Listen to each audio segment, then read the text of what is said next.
Buongiorno a tutti ragazzi, bentornati sul canale e in questo nuovo video dove analizzeremo la partita di ieri Juventus-Verona, finita Verona-Juventus, scusate, finita 1-0 per i bianconeri, con tutte le polemiche del caso, il fallo di mano di Danilo e altre decisioni arbitrali che sono state giuste poi alla fine in collaborazione col VAR, però è una partita che ha portato tanti strascichi polemici. Se guardiamo la partita in sé, per me la vittoria della Juve con l'Inter non ha influito né sulla mentalità dei bianconeri né sul gioco e su niente, perché la Juve ieri ha guadagnato 3 punti che sono oro colato per la classifica, ma il Verona avrebbe meritato almeno il pareggio. E dico almeno perché per quello espresso in campo alla fine la Juve ha fatto un solo tiro in porta, l'ha trasformato e ha portato i 3 punti a casa.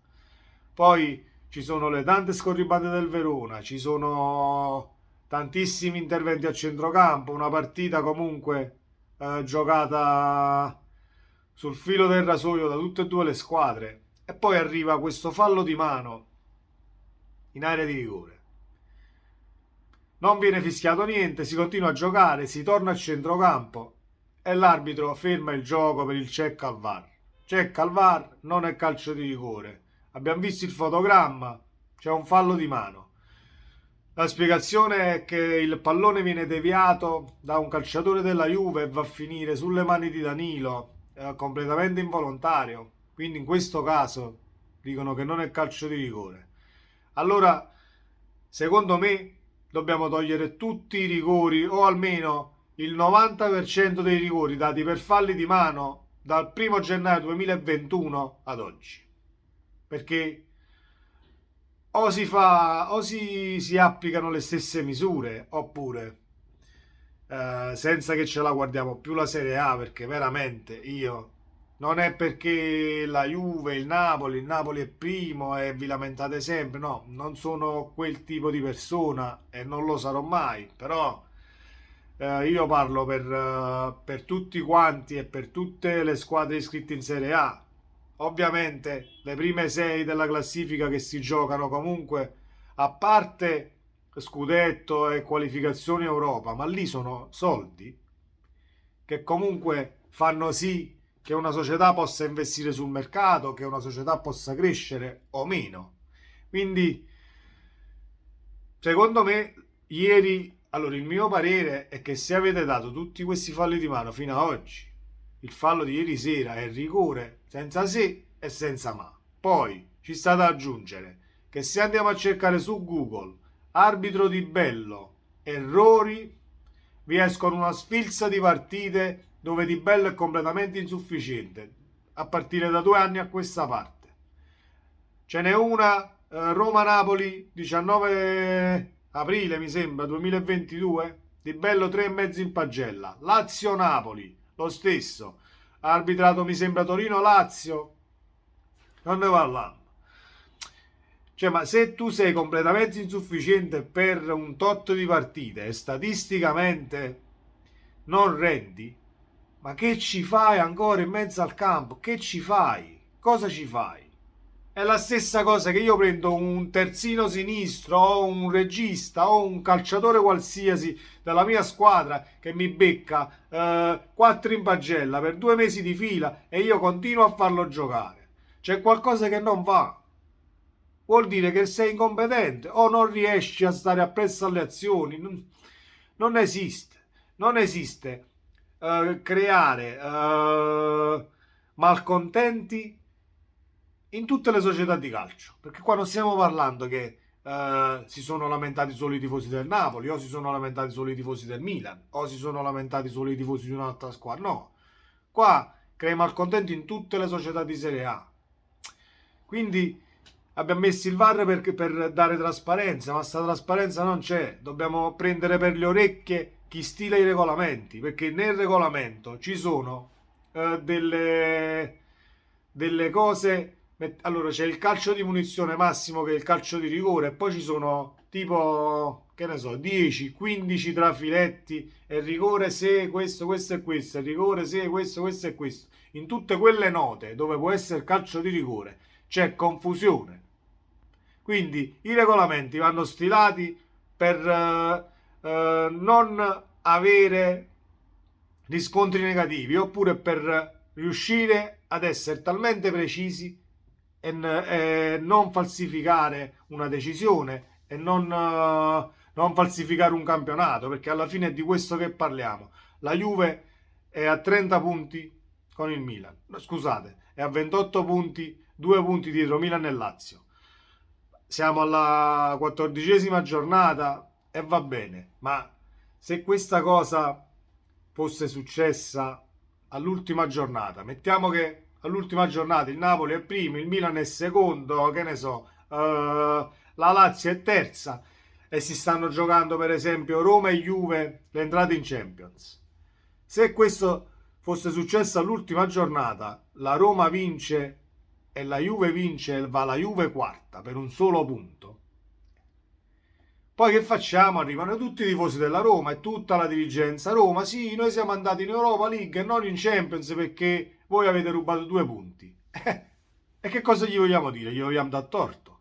Per me non esiste. Quello è calcio di rigore e basta, perché la settimana scorsa avete dato quel calcio di rigore su Osimhen, Atalanta-Napoli, pallone ravvicinato, mischia in area di rigore, ma così come ne sono stati dati tanti in area di rigore dove uno spizza di testa, io mi trovo a 50 centimetri, così mi sbatte il pallone qua, calcio di rigore. E ieri sera invece, comunque io non voglio pensare alla malafede, perché altrimenti non dovrei guardare tutte le partite di Serie A da oggi in avanti, però dobbiamo vedere cosa fare con alcuni elementi che sono proprio scarsi. Cioè ci sono alcuni arbitri che veramente non è proprio il loro campo. Io non lo so come ci sono arrivati, sicuramente forse il fratello di quello, che quello è figlio chillato, sicuramente qualche raccomandazione, per amor di Dio.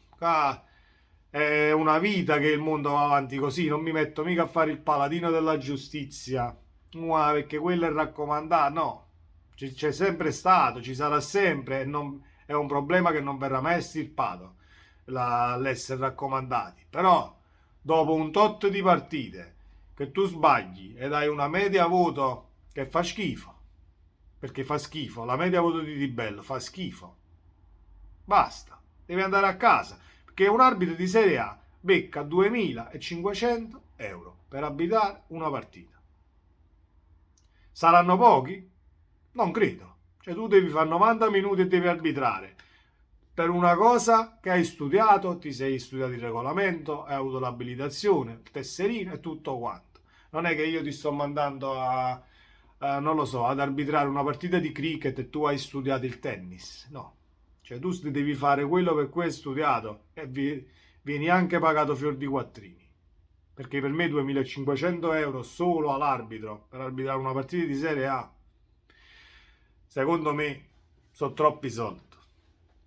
Poi se vogliamo dire che sono pochi perché comprartelo l'arbitro in campo non ci vuole niente, prendi 5, 6, 7.000, 10.000, dici ok Di Bello stasera così così, gli dai 10.000 euro e dici ma cazzo, allora io invece di 2,5 sono 10.000, è buono. Allora o li pagate di più per evitare che possano essere messi in condizione di sbagliare, oppure li formate come si deve, e quando ci sta una media voto che è completamente bassa nell'arco di 1 anno e mezzo, 2 anni, si prende il tesserino, si straccia, dice ok Di Bello tu fuori, va a fare pizze, va a fare, non lo so, va a fare un'altra cosa. Che non è, veramente, io ieri sera parlavo da solo, mi avete fatto parlare da solo per 2 ore, io non riuscivo a capacitarmi. Siamo qui per analizzare la partita, ma di che partita vogliamo parlare? La partita è che il Verona ha giocato una grandissima partita e la Juve ha vinto, non voglio dire non meritatamente, perché le partite si vincono anche così, però per ciò che abbiamo visto in campo, la Roma ha perso 3 punti, il Verona ha perso 3 punti, per quanto mi riguarda. Poi Ditemi la vostra nei commenti, fatemi sapere perché quello non è rigore e quello di Osimhen contro l'Atalanta è rigore. Ve ne voglio, al limite ve ne voglio elencare un'altra, parlo del Napoli. Fiorentina-Napoli, non mi ricordo, l'anno scorso mi sembra. Fiorentina-Napoli, Zielinski così, in barriera, su una punizione, poff, la palla va qua, no, è rigore. Come è rigore? Cioè, non hai aumentato il volume del corpo, non hai allargato i bracci, è rigore. Non perché il Napoli quella partita la doveva perdere o doveva avere l'errore arbitrale, è perché il cretino vestito in giallo fluo era completamente incompetente. Ecco perché. E poi arriviamo, sì, però allora era rigore, poi voi avete perso la partita, che ne so, con l'Empoli, allora poi voi dovete fare 3 punti, vi lamentate del calcio di rigore, guardate il vostro cammino, sicuramente, ognuno è artefice del proprio destino, però se i campionati poi vengono indirizzati diversamente, il destino va a farsi fottere, tranquillamente. Comunque mi sono dilungato anche troppo, ragazzi, secondo me. Fatto sta che la partita di ieri ha visto comunque un grandissimo Verona che se l'è giocata con la Juve e ha perso 1-0. Questo è il calcio e questa è la storia e questa è sempre la stessa storia, sempre la stessa storia. Non c'è un anno che non dobbiamo andare a ricorrere a tutti i falli che sono stati in passato e andare a fare comparazioni, compariamo questo con quell'altro e poi viene a galla che comunque quello di ieri è rigore, che quello viene a galla, secondo me è calcio di rigore. Ragazzi, questo era quanto per Juve e Bologna, per Juve e Bologna. Cioè veramente proprio mi avete rincoglionito da ieri sera. Per Verona Juve, se volete iscrivetevi al canale come sempre, attivate la campanella e ci vediamo nel prossimo video. Ciao!